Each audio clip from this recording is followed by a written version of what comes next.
সবাইকে নমস্কার ও আদাব। বিজেস ও বার কাউন্সিল পরীক্ষার্থীদের প্রস্তুতিকে কিভাবে সাজিয়ে গুছিয়ে এবং অল্প সময়ে সুসম্পন্ন করা যায় এজন্য কিছু দিক নির্দেশনা ও ক্লাস নিয়ে আমি আপনাদের মাঝে উপস্থিত হয়েছি। আমি পর্যায়ক্রমিকভাবে বিজেস এর সিলেবাসের যে 1000 মার্কস রয়েছে এবং বার কাউন্সিল পরীক্ষার সিলেবাসের যে সাবজেক্টগুলো রয়েছে এগুলো সবগুলোর আলাদা আলাদা ক্লাস নেব। তো প্রথমে আমি এই যে দুইটা পরীক্ষায় এর কম্বাইন্ড যে কিছু সাবজেক্ট আছে, ধরেন সিভিল পার্ট, ক্রিমিনাল পার্ট, এই পার্ট দুইটা নিয়ে আলোচনা করব। তো আজকের আলোচনার বিষয়বস্তু ক্রিমিনাল ল নিয়ে শুরু করব। তো যদি ক্রিমিনাল ল নিয়ে শুরু করি তাহলে দেখা যাবে এখানে আছে সিআরপিসি, পেনাল কোড এবং এভিডেন্স অ্যাক্ট। তো প্রথমত প্রশ্ন হতে পারে এই যে ক্রিমিনাল পার্ট এর দুইটা অংশ রয়েছে, একটা হচ্ছে সাবস্ট্যান্টিভ ল আর একটা হচ্ছে প্রসিডিউরাল ল। তাহলে সাবস্ট্যান্টিভ ল কোনগুলো বা সাবস্ট্যান্টিভ ল বলতে কি বোঝায় আসলে?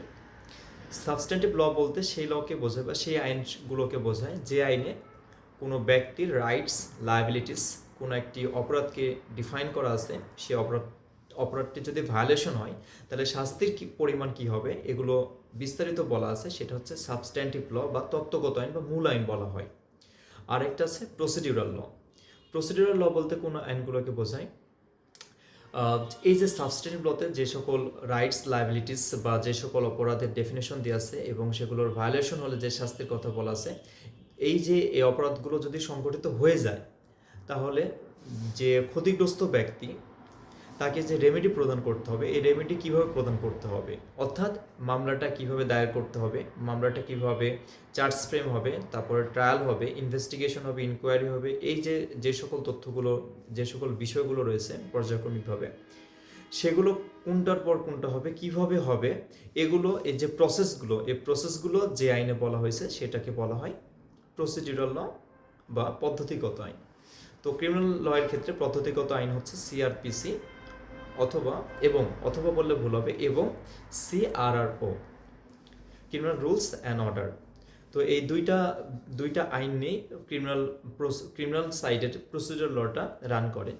এবং এই যে সিভিল ল এবং ক্রিমিনাল লয়ের মধ্যে সেতু বন্ধন হিসেবে কাজ করে এভিডেন্স অ্যাক্ট। তো এভিডেন্স অ্যাক্টটা যেমন ক্রিমিনাল লয়ের ক্ষেত্রেও প্রযোজ্য, ঠিক সিভিল জাস্টিস এনশিওর করার জন্য এভিডেন্স অ্যাক্টটা প্রযোজ্য হয়ে থাকে। তো প্রথমে আমরা সাবস্ট্যান্টিভ ল নিয়ে আলোচনা করব। যেহেতু ক্রিমিনাল লয়ের মধ্যে উল্লেখযোগ্য বা অন্যতম একটি আইন হচ্ছে পেনাল কোড, আমরা পেনাল কোড দিয়ে শুরু করব। তো পেনাল কোড আমরা এখানে পড়ব, এমনভাবে পড়ব এটা শুধু বিজেস এবং বার কাউন্সিল লিখিত, প্রিলি এবং ভাইবার জন্য ঠিক যতটুকু প্রযোজ্য অতটুকুর মধ্যে আমরা সীমাবদ্ধ থাকব। এর বাইরে আমরা কিছু শিখব না, কারণ আমাদের জ্ঞানী হওয়ার অনেক সময় পাবো, কিন্তু প্রথমে আমাদের একটা জব ইনশিওর করতে হবে। তো পেনাল কোড থেকে পরীক্ষায় কি কি প্রশ্ন আসে আমি লেকচারের মাধ্যমে এমসিকিউ প্রশ্ন যেগুলো এসেছে সেগুলো বলে দেব এবং উত্তরগুলো ব্যাখ্যা করে দেব, প্লাস রিটেনে কি প্রশ্নগুলো এসেছে সেগুলো উত্তর কিভাবে আপনারা লিখবেন। অনেকে প্রবলেমেটিক প্রশ্ন সলভ করতে পারেন না, তো এই যে সকল বিষয়গুলো সবগুলো আমি আলোচনা করব পর্যায়ক্রমিকভাবে।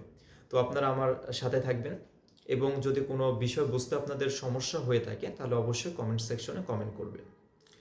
তো প্রথমে দেখা যাক যে পেনাল কোড থেকে কি কি তথ্য আমাদের জেনে রাখা লাগবে।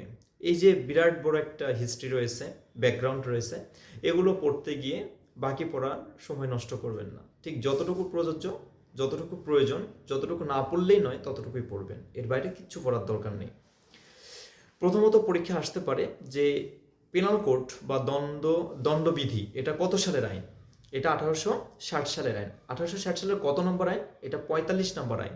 এই যে আইনগুলোর নাম্বার থাকে, এই নাম্বারটা কিভাবে দেয় আপনারা জানেন। এই 1860 সালের প্রথমে যে আইনটা তৈরি হয়েছে সেটা 1 নম্বর আইন, দ্বিতীয় নম্বরে যেটা তৈরি হয়েছে ওটা 2 নম্বর আইন। এভাবে পর্যায়ক্রমিকভাবে 45-এ এসে দণ্ডবিধি প্রণীত হয়েছে, এজন্য এটা 45 নম্বর আইন। তো এটা 1860 সালের কত তারিখে প্রণীত হয়? 1860 সালের 6 অক্টোবর। এই তথ্যটা মনে রাখবেন, মনে না রাখলেও সমস্যা নেই, দুই একটা মাঝে মধ্যে আসে। তারপরে চলে যাই, এটা কত সালের কত তারিখে কার্যকর হয়েছে? এই প্রশ্নগুলো মোটামুটি ইম্পর্টেন্ট। এটা 1862 সালের 1 জানুয়ারি থেকে কার্যকর হয়েছে।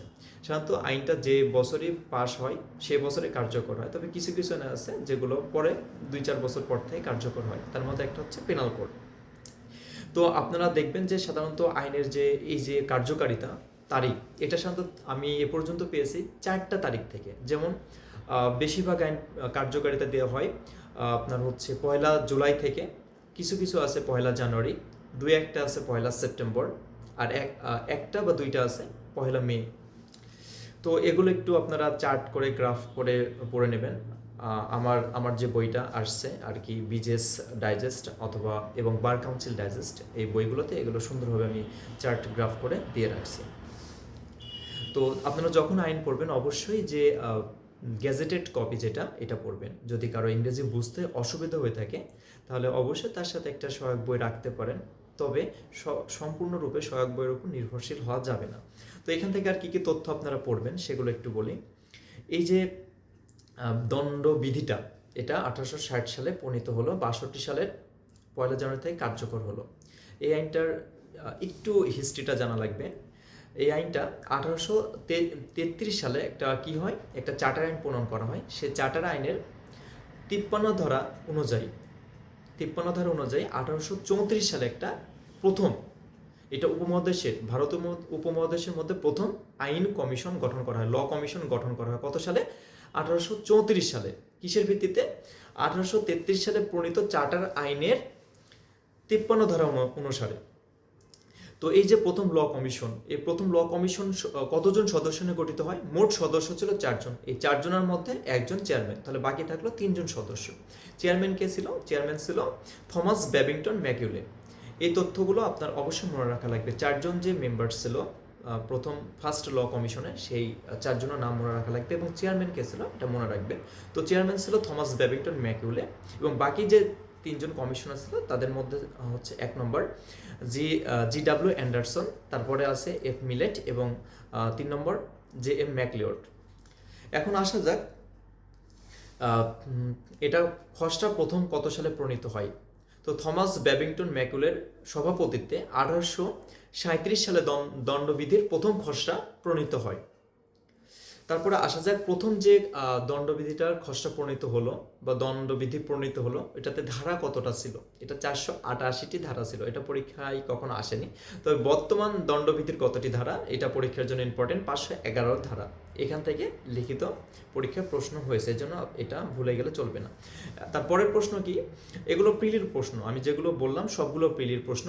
রিটেনের কোশ্চেন এরকম টাইপের হয় না, ওগুলো আমি পরবর্তীতে যে কোশ্চেনগুলো পাবো সেগুলো বলে দেবো। তো দ্বিতীয় নম্বরে আসি, যে এই যে দণ্ডবিধি, এটা কতটি ধারা রয়েছে, কতটি অধ্যায় রয়েছে? এতে মোট 23টি অধ্যায় রয়েছে।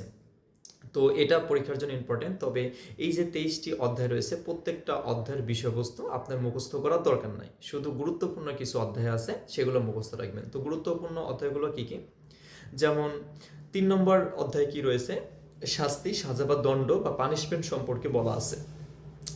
তারপরে 4 নম্বরটা পরীক্ষার জন্য খুবই ইম্পর্টেন্ট, এটা হচ্ছে সাধারণ ব্যতিক্রম সমূহ। এই যে গুরুত্বপূর্ণ যেটা বলতেছি, এগুলো শুধুমাত্র আপনি মার্ক করে রাখবেন এবং এটাই মুখস্থ করবেন। তো 3 নম্বর অধ্যায়ের বিষয়বস্তুটা পরীক্ষা আসতে পারে। তারপরে 4 নম্বর অধ্যায়ের বিষয়বস্তু পরীক্ষায় এসেছে এর আগে বার কাউন্সিল পরীক্ষায়। তারপরে হচ্ছে চলে যান আপনার 17 নম্বর 15 নম্বর অধ্যায়ের বিষয়বস্তু কি? ধর্ম সংক্রান্ত, এটা পরীক্ষার জন্য ইম্পর্টেন্ট। তারপরে 16 নম্বর অধ্যায় কি রয়েছে, এটা খুবই গুরুত্বপূর্ণ। রিটেনে সাধারণত প্রশ্ন হয় 4র্থ অধ্যায় থেকে, 16 অধ্যায় থেকে এবং 17 অধ্যায় থেকে। তো এগুলো না পড়লেই নয়, এগুলো অবশ্যই পড়বেন এবং মুখস্থ রাখার চেষ্টা করবেন। এগুলো থেকে প্রিতে কোশ্চিন হয় এবং রিটেনেও কোশ্চিন হয়। তো 16 থেকে বললাম মানবদেহ সংক্রান্ত অপরাধ সমূহ বলা আছে 16 অধ্যায়ে, আর 17তে বলা আছে সম্পত্তি রিলেটেড। তো এগুলো কিভাবে মনে রাখবেন, শর্ট টেকনিক, এগুলো আমি এই ভিডিওর শেষে কয়েকটা পিকচার অ্যাডজাস্ট করে দেব। সে পিকচারগুলো আপনারা কালেক্ট করে নেবেন, তাহলে হয়ে যাবে। এখানে এগুলো তথ্যগুলো দিয়ে রাখবো। এবার চলে আসি তার পরবর্তী ধাপে। এখন আমরা আইনটার ভিতরে চলে যাই। প্রথম অধ্যায় শিরোনাম কি? সূচনা বা ইন্ট্রোডাকশন। আমার সামনে এখন বিয়ার অ্যাক্ট আছে, আমি বিয়ার অ্যাক্ট দেখেই পড়ানোর চেষ্টা করব। তো প্রত্যেকটা আইনের এই যে শিরোনাম, এটা আপনারা এমনিতেও জানেন, এটা মুখস্থ করার কিছু নাই, একবার রিডিং পড়বেন ভুলে যাবেন, শেষ। মনে থাকলে তো আরও ভালো। তো এই আইনটা দণ্ডবিধি নামে পরিচিত হবে বা অভিহিত হবে এবং এটা সমগ্র বাংলাদেশে কার্যকর হবে। এবার 2 নম্বর ধারায় চলে যায়। 2 নম্বর 3 নম্বর এগুলো কিন্তু ইম্পর্টেন্ট ধারা, কারণ 17তম বিসিএস পরীক্ষায় 2 নম্বর ধারা থেকে সম্ভবত একটা প্রশ্ন হয়েছে। তো 2 নম্বর ধারায় কি বলা আছে, punishment of offences committed within Bangladesh, অর্থাৎ বাংলাদেশের মধ্যে সংঘটিত অপরাধের ক্ষেত্রে শাস্তি। কি বলা আছে ধারাতে, ধারার বিষয়বস্তু কি? তো দেখেন এখানে বলা আছে যে প্রত্যেক ব্যক্তি বাংলাদেশের ভিতরে দণ্ডবিধির পরিপন্থী কোনো কাজ করে অথবা যে কাজ করা উচিত সে কাজ যদি না করে থাকে, বা এটাকে বলা হয় কার্যবিচ্যুতি, এটা যদি করে থাকে তাহলে এর জন্য সে অভিযুক্ত হবে এবং দণ্ডিত হবে। কি অনুযায়ী? এই যে দণ্ডবিধি অনুযায়ী দণ্ডিত হবে।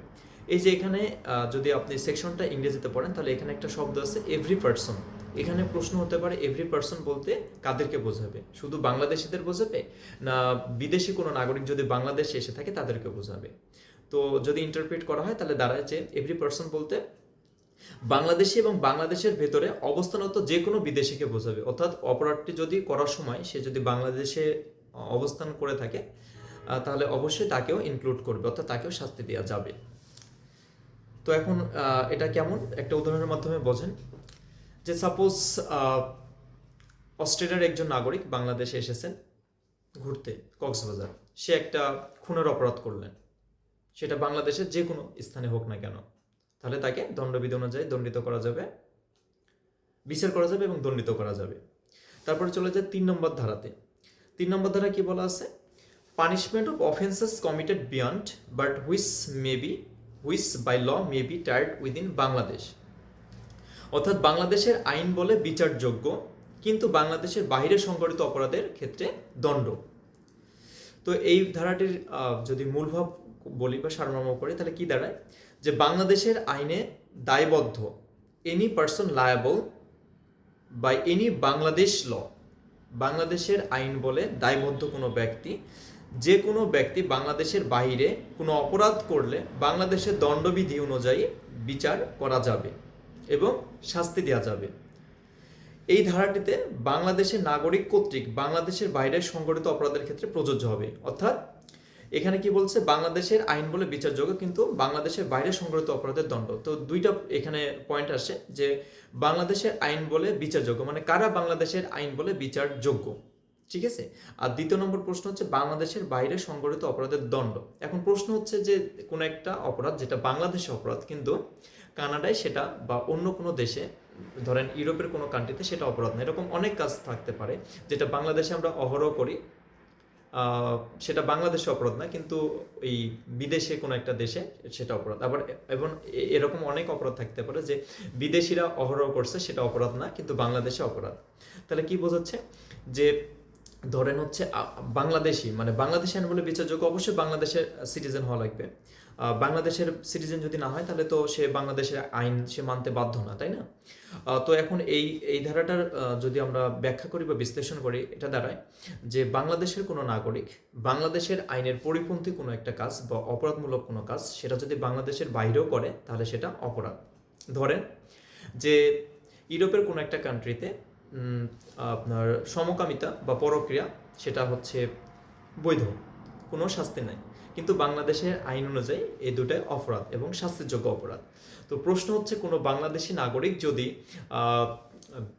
ইউরোপের সেই কান্ট্রিতে যে এই দুইটা অপরাধ বা অন্য কোনো অপরাধ, ধরেন এই দুইটা অপরাধের যে কোনো একটা সংগঠন করলো, তাহলে কি হবে, সে অপরাধ করলো বাংলাদেশের বাইরে কিন্তু তাকে বাংলাদেশে আইন বলে শাস্তি দেওয়া যাচ্ছে। এটা হচ্ছে অতিরাষ্ট্রিক প্রয়োগ বা এক্সট্রা টেরিটোরিয়াল জুরিসডিকশন বলা হয়। একটা হচ্ছে ইন্টার টেরিটোরিয়াল জুরিসডিকশন, ধারা 2 এর বিষয়বস্তু বললাম সেটা ইন্টার টেরিটোরিয়াল জুরিসডিকশন বা অভ্যন্তরীণ এখতিয়ার, আরেকটা হচ্ছে অতিরাষ্ট্রিক রাষ্ট্রের বাইরে যে এখতিয়ার ফলানো সেটা হচ্ছে অতিরাষ্ট্রিক এখতিয়ার। তো 3 ধারার বিষয়বস্তু এটা গেল। এখন তা চলে যায় আমরা 4 ধারায়। 4 ধারায় কি বলা আছে, যে extension of code to extraterritorial offences.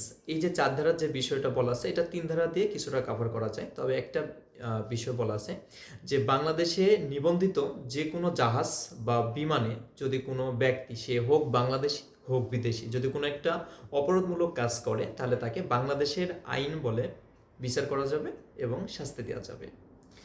তারপরে আমরা চলে যাই 5 নম্বর ধারায় certain laws not to be affected by this act, অর্থাৎ এই যে দণ্ডবিধিতে যে সকল অপরাধের কথা বলা আছে বা যে সকল সাজার কথা বলা আছে সেগুলো অন্য কোনো আইনকে এফেক্ট করবে না যদি না সে আইনে বলা না থাকে। তো এখন প্রশ্ন হচ্ছে এই যে অন্য কোন আইন বলতে কোন আইনকে বোঝাচ্ছে? বিশেষ করে স্পেশাল লগুলোকে বোঝাচ্ছে, অর্থাৎ কোন একটা অপরাধ সেটা দণ্ডবিধিতেও অপরাধ আবার কোন একটা স্পেশাল আইনে নিয়ে গেছে। সাধারণত স্পেশাল আইনগুলো করার প্রয়োজনটা কেন হয়? কোন একটা অপরাধ, কোন একটা পার্টিকুলার অপরাধ যদি সমাজে অহরহ হতে থাকে তাহলে সেই অপরাধটা এই যে প্রসিজার লয়ের অনেক মারপ্যাচের কারণে রেমেডি দিতে অনেক লেট হয়ে যায়। এই জন্য এই অপরাধগুলোকে দ্রুত রেমেডি প্রদান করার জন্য কি করা হয়? একটা স্পেশাল ল করা হয়। যেমন দেখেন নারী ও শিশু নির্যাতন দমন আইন 2000, এই আইনটা কেন তৈরি করা হলো? কেন আগে কি ধর্ষণের শাস্তি ছিল না দণ্ডবিধিতে? অবশ্যই ছিল। 375 এবং 376 ধারাতে ধর্ষণ সম্পর্কিত অপরাধ এবং সেটার সাজদার কথা বলা আছে। তারপরে এটা নারী ও শিশু নির্যাতন দমনে নিয়ে গেল, যা হলো এই কারণে যে ওই সময় ওই অপরাধটার মাত্রা এতটাই বেড়ে গেছিল যেটাকে কন্ট্রোল করা যাচ্ছিল না। এজন্য এটাকে নিয়ে একটা আলাদা আইন তৈরি করা হলো এবং সেখানে সাবস্টেন্টিভ পার্ট এবং প্রসিডিউরাল পার্টগুলো একই সাথে বলা হলো। অর্থাৎ বেশিরভাগ আইনগুলোতেই যে স্পেশাল যে আইনগুলো রয়েছে সেগুলো সবগুলোতে প্রায় সাবস্টেন্টিভ পার্ট এবং প্রসিডিউরাল পার্ট উভয়ই থাকে। এই জন্য রেমেডি ওই আইন অনুযায়ী দেওয়া হয়। তো বলা হয়েছে ওই আইনে পার্টিকুলার যে প্রসিজারের কথা বলা হয়েছে সেই প্রসেস অনুযায়ী তাকে বিচার করা যাবে এবং শাস্তি দেওয়া যাবে। অর্থাৎ এই যে দণ্ডবিধি বা দণ্ডবিধির যে অপরাধের যে সাজা বা ডেফিনেশন সেটা ওই আইনগুলোর অপরাধের ক্ষেত্রে যে ডেফিনেশন বা সাজা দেওয়া আছে সেটাকে এফেক্ট করবে না। এই কথাটাই বলা হয়েছে 5 নম্বর ধারায়। এবার চলে যায় চ্যাপ্টার 2। চ্যাপ্টার 2 এর বিষয়বস্তু জেনারেল এক্সপ্লেনেশন, আর চতুর্থ অধ্যায়ে গিয়ে বললাম ওটা হচ্ছে জেনারেল এক্সেপশন, সাধারণ ব্যতিক্রম আর সাধারণ ব্যাখ্যা। তো সাধারণ ব্যাখ্যা অধ্যায়টা সবগুলো সেকশন পড়ার দরকার নাই, কিছু কিছু সেকশন আছে পরীক্ষার জন্য ইম্পর্টেন্ট, সেগুলো পড়বেন। আর এগুলোর যদি সম্ভব হয় খালি ধারার যে শিরোনামটা রয়েছে শিরোনামগুলো মনে রাখার চেষ্টা করবেন। তো আমি একবার রিডিং করে চলে যাচ্ছি। তো এই যে প্রথম অধ্যায় থেকে কিছু কিছু আমি প্রথম অধ্যায় পড়ার সময় কিছু কিছু তথ্য বলে দিয়েছি, এটা কত সালে প্রণীত হয়, কত নম্বর আইন, এগুলো প্রিলিতে আসা কোশ্চেন, এগুলো আপনারা অবশ্যই একটু দেখে নেবেন। আর তারপরে চলে আসি দ্বিতীয় অধ্যায়। দ্বিতীয় অধ্যায় শুরু হয়েছে 6 ধারা থেকে। তো 6 ধারা কি বলা হয়েছে? দণ্ডবিধির সংজ্ঞাগুলোর অর্থ সাধারণ ব্যতিক্রম সাপেক্ষ হবে। এটার দ্বারা কি বোঝাচ্ছে? এটা দ্বারা বোঝাচ্ছে যে সাধারণ ব্যতিক্রম মানে দণ্ডবিধির যে চতুর্থ অধ্যায়ে সাধারণ ব্যতিক্রমের কথা বলা আছে 76 ধারা থেকে 106 ধারা, সেখানে অপরাধ করলেও কিন্তু সাজা হয় না, জেনারেল এক্সেপশনের আলোকে সে মুক্তি পেয়ে যায়। তো এই যে মুক্তি পাওয়ার বিষয়গুলো কিছু সার্কামস্ট্যান্সেস আছে, সেগুলো সেই সার্কামস্ট্যান্সে যদি কেউ অপরাধ করে থাকে বা সেই শর্তগুলো যদি সে কমপ্লাই করে তাহলে তাকে সাজা দেওয়া যাবে না, সে মুক্তি পেয়ে যাবে, সাধারণ ব্যতিক্রমের বিষয়বস্তু। এখন এই যে এই অধ্যায়টা বাদে বাকি যে অধ্যায়গুলো রয়েছে সেগুলোতে এই যে অনেক অপরাধের কথা বলা আছে, সেগুলোর সাজার বিষয় বলা আছে। তো এখন প্রশ্ন হচ্ছে এই যে এখানে এই প্রত্যেকটা ধারাতে যদি এতগুলো বিষয় আবার আলাদাভাবে বলা হয় তাহলে দেখা যাবে কি আইনটার আকার প্রকার অনেক বড় হয়ে গেছে। এজন্য বলে দিয়েছে যে সাধারণ ব্যতিক্রমের যে কথাগুলো বলা আছে এগুলো প্রত্যেকটা ধারার ক্ষেত্রে প্রযোজ্য হবে। অর্থাৎ আমরা কি জানি যে 82-83 ধারাতে বলা আছে যে 9 বছরের শিশু কর্তৃক যে কোনো কাজে অপরাধ নয়, তাহলে এই কথাটা কিন্তু অন্য ধারাতে অন্য অপরাধের ক্ষেত্রে বলা থাকবে না। ধরেন মার্ডারের ক্ষেত্রে একটা 7 বছরের ছেলে একটা ব্যক্তিকে মার্ডার করলো, এখন ওই ধারাতে কিন্তু বলা নাই, মার্ডারের সংজ্ঞাতে কিন্তু বলা নাই, ঠিক আছে, মার্ডারের সংজ্ঞাতে বলা নাই, কিন্তু তাও ধরে নিতে হবে যে যেহেতু জেনারেল এক্সেপশনে যেগুলো বলা আছে সেগুলো প্রত্যেকটা ধারার ক্ষেত্রে প্রযোজ্য। অর্থাৎ ধরে নেব আমরা যে প্রত্যেকটা ধারার সাথে এই বিষয়গুলো রয়েছে। তো এই বিষয়টা এখানে বোঝাচ্ছে। তো এখানে তারপরে চলে যাই 7 নম্বর সেকশনে, sense of expression once explained. তো এটা পরীক্ষার জন্য ইম্পর্টেন্ট না, পরীক্ষায় কখন আসে না সাধারণত এই ধারাটা না, 8 ধারা থেকে 22 ধারাগুলো সাধারণত পরীক্ষায় তেমন আসে না, এর মধ্যে 2-1টা ধারা আছে সেগুলো আমি বলে দেবো। তো এখানে 7 ধারায় যেটা বলা হয়েছে যে এই আইনে কোনো একটা স্থানে কোনো একটা বিষয়কে যেভাবে সংজ্ঞায়িত করা হয়েছে বা ডিফাইন করা হয়েছে কোনো একটা এক্সপ্রেশনকে, সেটা এই ধারার প্রত্যেকটা মানে কোনো একটা ধারাকে ব্যাখ্যা করার ক্ষেত্রে ওই শব্দটা ব্যাখ্যা করার ক্ষেত্রে আপনার এই যে এখানে যে অর্থটা দেওয়া হলো সেই অর্থটাই প্রযোজ্য হবে। অন্য কোনো অর্থ নেওয়া যাবে না যদি না ওই সেকশনে বলা না থাকে। তো 8 নম্বর ধারায় কি বলা আছে, এগুলো খালি জাস্ট শিরোনামটা মনে রাখবেন যে 8 নম্বর ধারায় বলা আছে জেন্ডার বা লিঙ্গ সম্পর্কে। তো এখানে গুরুত্বপূর্ণ বিষয়টা কি, হি এই যে সর্বনামটা এটা দ্বারা হচ্ছে মেল এবং ফিমেল উভয়কে ইনক্লুড করবে। অর্থাৎ যদি কোনো একটা মেয়ে অপরাধ করে তাও হচ্ছে ওইখানে হি দ্বারা প্রকাশ করা যাবে, কোনো একটা ছেলে বা থার্ড জেন্ডার যদি কেউ হচ্ছে আপনার অপরাধ করে তাও তাকে হি দিয়ে প্রকাশ করা যাবে। আলাদা আলাদাভাবে লেখার প্রয়োজন নাই, হি বা সি এগুলো লেখার প্রয়োজন নাই, হি দ্বারা ছেলে এবং মেয়ে উভয়কে ইনক্লুড করবে, এই তথ্যটুকু জানলে হবে। তারপরে আসেন হচ্ছে 9 নম্বর সেকশনে কি বলা হয়েছে, 9 নাম্বার বা বচন সম্পর্কে। অর্থাৎ এক বচন শব্দ বহু বচনকে ইনক্লুড করবে, বহু বচন বাচক শব্দ এক বচন শব্দকে ইনক্লুড করবে। অর্থাৎ অপরাধীদের সংখ্যা অনেক অনেক যদি হয় তারপরেও শুধু অপরাধী দ্বারা এটাকে হচ্ছে আপনার প্রকাশ করা যাবে, এক্ষেত্রে কোনো বাধা নিষেধ নেই। তারপরে আমরা চলে যাব 10 নম্বর ধারায়, ম্যান এবং উম্যান সম্পর্কে। তো এখানে ম্যান বলতে যে কোনো বয়সের পুরুষকে বোঝাবে এবং উম্যান বলতে যে কোনো বয়সের মহিলা বা নারীকে বোঝাবে। তারপরে চলে যান হচ্ছে 11 নম্বর ধারা, 11তে পার্সন বা ব্যক্তি সম্পর্কে বলা আছে। তো ব্যক্তি সম্পর্কে কি বলা আছে, দুইটা কথা মনে রাখবেন যে হোয়েদার ইনকর্পোরেটেড অর নট, ঠিক আছে। হচ্ছে পার্সন বলতে যে কোনো কোম্পানিকে বোঝাবে, সমিতিকে বোঝাবে বা ব্যক্তি সমষ্টিকে বোঝাবে। এই যে শব্দগুলো এগুলো মনে রাখলেই হবে, আর কিছু মনে রাখার দরকার নাই। 12তে পাবলিক সম্পর্কে বলা আছে, এগুলো পরীক্ষা কখনো আসে না। তারপরে হচ্ছে আপনার 13 নম্বর সেকশনটা অমিটেড। 14 নম্বর সেকশনে বলা আছে রাষ্ট্রীয় কর্মচারী সম্পর্কে, কারা রাষ্ট্রীয় কর্মচারী এগুলো। তো এটা যখন পড়বেন এই যে রাষ্ট্রীয় কর্মচারী বা সার্ভেন্ট অফ দ্য স্টেট, এবং আরেকটা আছে যেটাকে পাবলিক সার্ভেন্ট বলা হয়, এগুলো বিভিন্ন আইনে ধরেন হচ্ছে এখানে রাষ্ট্রীয় কর্মচারী বলতে মানে এই দণ্ডবিধির ক্ষেত্রে যে এদেরকে বোঝাবে। আবার হচ্ছে আপনি যখন সিপিসি করবেন সেখানে পাবলিক সার্ভেন্টের কথা বলা আছে, ওই পাবলিক সার্ভেন্টগুলো শুধুমাত্র দেওয়ানি রিলেটেড বিষয়গুলোর ক্ষেত্রে ওদেরকে পাবলিক সার্ভেন্ট হিসেবে গণ্য করা হবে। তবে কিছু কিছু কমন আছে যাদেরকে উভয় আইন অনুযায়ী পাবলিক সার্ভেন্ট হিসেবে স্বীকৃতি দেওয়া হয়েছে। তারপর চলে যান 15 নম্বর 16 নম্বর সেকশন রিপিল্ড হয়েছে। এবার চলে যান 17 নম্বর সরকার। এই যে সরকারের সংজ্ঞা দেওয়া হয়েছে কত নম্বর সেকশনে, এটা পরীক্ষা আসলেও আসতে পারে।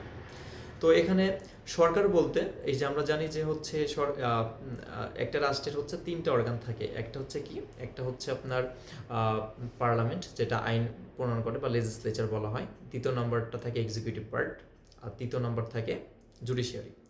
তো এখানে সরকার বলতে শুধু এক্সিকিউটিভ গভর্নমেন্টকে বোঝাবে, অন্য কিছুকে বোঝাবে না। 19 নম্বর ধারাটা, 18 নম্বরটা রিপিল্ড। 19 নম্বর ধারাটা রিটেনের জন্য ইম্পর্টেন্ট, পরীক্ষায় আসেনি যদিও কিন্তু ইম্পর্টেন্ট। তো এখানে এই ধারাটা যদি ব্যাখ্যা করেন তো অনেক বিষয় এখানে আসবে, এই ধারাটা আমাদের একটু ভালোভাবে অ্যানালাইসিস করা দরকার।